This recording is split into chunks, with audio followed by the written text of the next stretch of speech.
अगर आपने अभी तक द कर्स्ड चैप्टर को सब्सक्राइब नहीं किया है तो अभी सब्सक्राइब करें और बेल आइकॉन को प्रेस करें ताकि द कर्स्ड चैप्टर आपके लिए ऐसी ही डरावनी और स्केरी स्टोरी लाता रहे।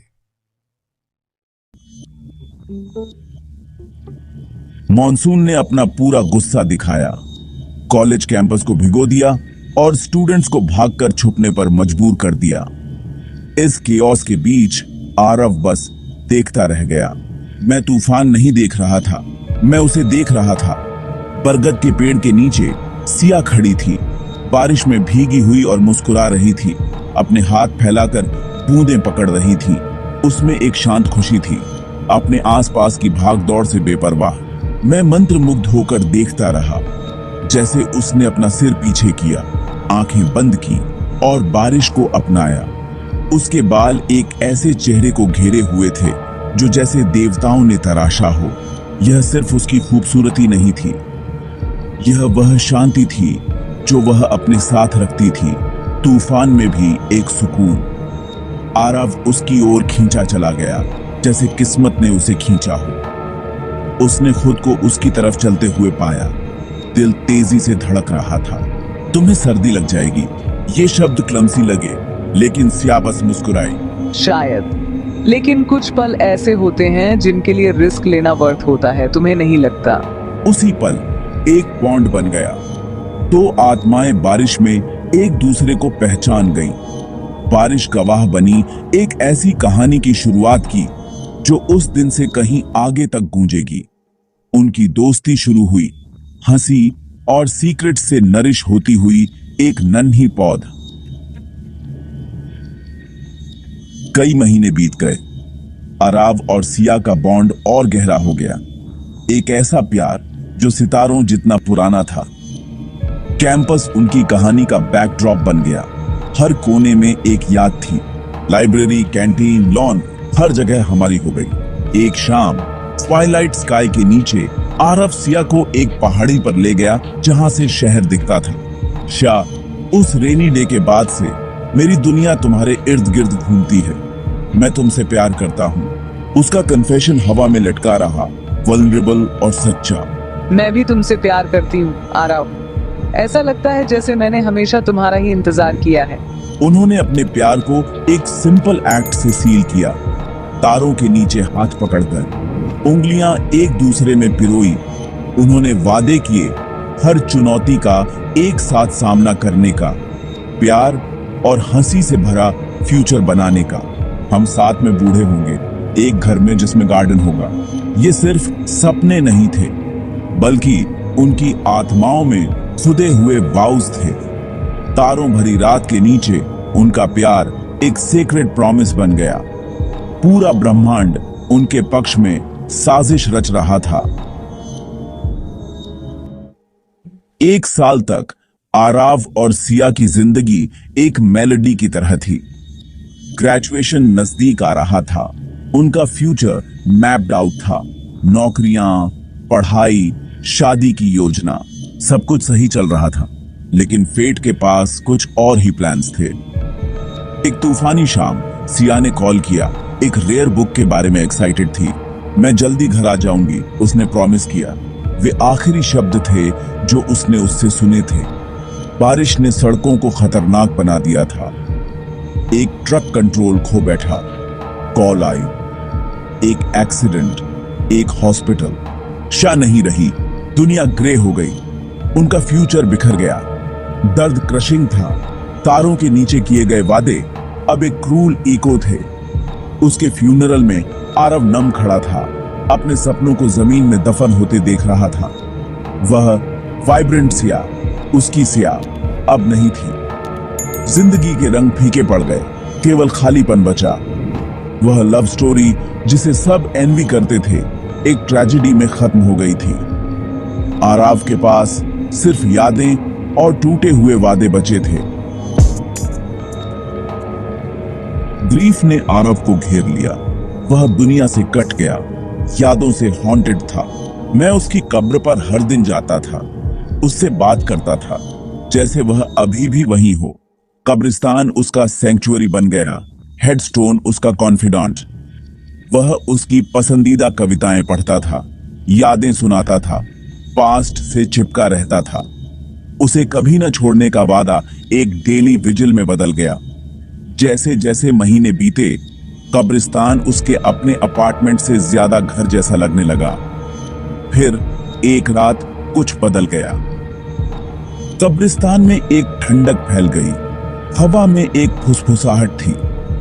पहले उसने इसे इमेजिनेशन समझकर डिसमिस कर दिया, लेकिन आवाज बनी रही। यह सिया की आवाज थी, सॉफ्ट, सॉरोफुल, अनमिस्टेकेबल।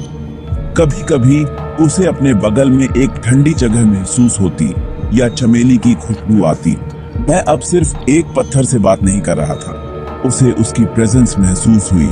एक फ्रैजाइल थ्रेड उनके वर्ल्ड्स को जोड़ रहा था। जिंदगी और मौत के बीच की बाउंड्री धुंधली होने लगी। फुसफुसाहटें बढ़ने लगी। सिया की प्रेजेंस आरव की जिंदगी के हर कोने में फैल गई। हमारी पोएट्री बुक हर सुबह हमारे पसंदीदा पेज पर खुली मिलती है। विंड चाइम शांत रातों में बजती है, सटल साइंस। लेकिन आरव जानता था कि यह वही थी।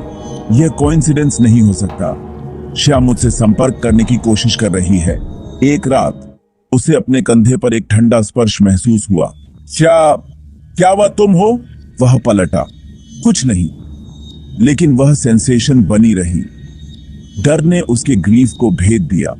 उसका प्यार एक हॉन्टिंग प्रेजेंस बन रहा था। ये विजिटेशंस ज्यादा टेंजिबल होने लगे। रात में धीमी रोने की आवाज, उसकी ड्रेस की फ्लीटिंग ग्लिम्पसेस। श्या, तुम कहां हो? अपार्टमेंट एक हॉन्टेड हाउस बन गया, खोए हुए सपनों की परछाइयों से भरा हुआ। उसकी डेथ एनिवर्सरी पर उसने उसे आईने में देखा, ट्रांसल्यूसेंट, सॉरोफुल।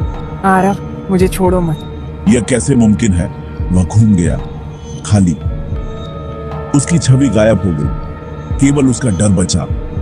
याद और हॉन्टिंग के बीच की लाइन मिट गई थी। आरव की सैनिटी बिखरने लगी। आरव की दुनिया दो हिस्सों में बट गई, एक ग्रीफ और रीजन की, दूसरी हॉन्टिंग रियलिटी की। दोस्तों और डॉक्टरों ने उसे आगे बढ़ने को कहा, विजन के लिए उसके दिमाग को दोषी ठहराया। शायद मैं पागल हो रहा हूं, या शायद ये सब मेरे दिमाग में है। लेकिन अकेले में साइंस अनडिनाएबल थे। चमेली की खुशबू, चलती हुई किताबें, चिलिंग विस्पर्स।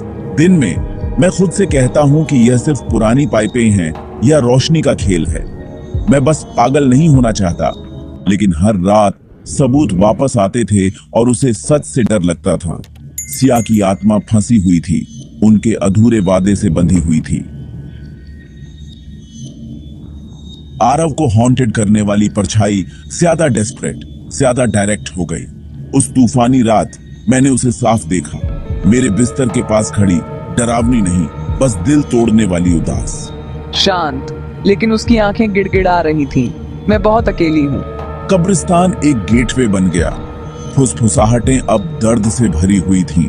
यहाँ बहुत ठंड है आरव, मुझे छोड़ो मत। तुमने वादा किया था। हर शब्द उसे चुभता था।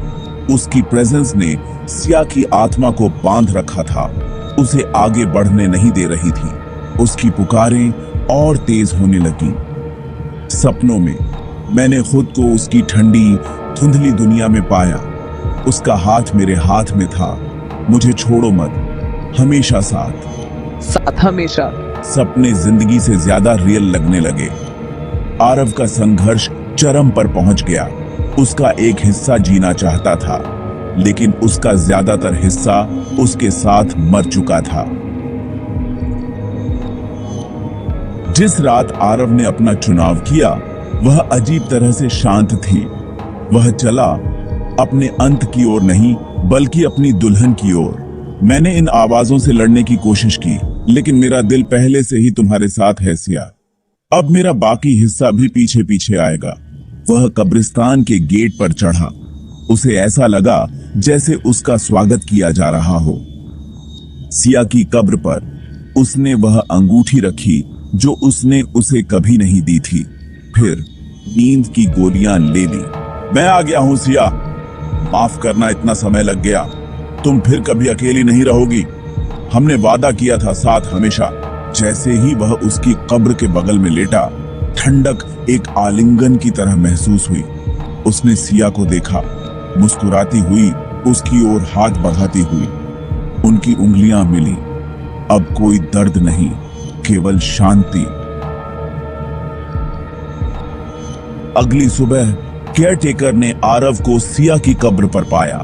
शांत, उसके होठों पर हल्की मुस्कान थी। हाथ ऐसे फैला हुआ था जैसे उसने उसका हाथ पकड़ रखा हो। अंतिम पत्र, अगर तुम मुझे कभी ढूंढो तो सिया के पास आना, मैं अब अकेला नहीं हूं। शहर ने शोक मनाया, लेकिन यह जानकर सुकून पाया कि आरव का दर्द खत्म हो गया था। उसे सिया के बगल में दफनाया गया। उनकी कब्रें अगल बगल, मौत से परे प्यार की एक स्थानीय किंवदंती। धीरे से, जैसे कहीं दूर से साथ हमेशा। लोग फूल छोड़ते थे, उनकी कहानी सुनाते थे और मानते थे कि उनका प्यार मौत से भी आगे निकल गया। कब्रिस्तान जो कभी हॉन्टेड था, शांत हो गया। चांदनी रातों में कुछ लोग कहते हैं कि दो कब्रों के पास हंसी सुनाई देती है। एक ऐसा प्यार जिसने कब्र को भी जीत लिया, हमेशा के लिए एक दूसरे में एंटवाइंड। अगर आपको स्टोरीज पसंद हैं और सस्पेंस भी, तो चैनल सब्सक्राइब करना मत भूलना। अगली स्टोरी किस टॉपिक पर हो, कमेंट में जरूर लिखो। तब तक के लिए सब्सक्राइब करो और सस्पेंस एंजॉय करो।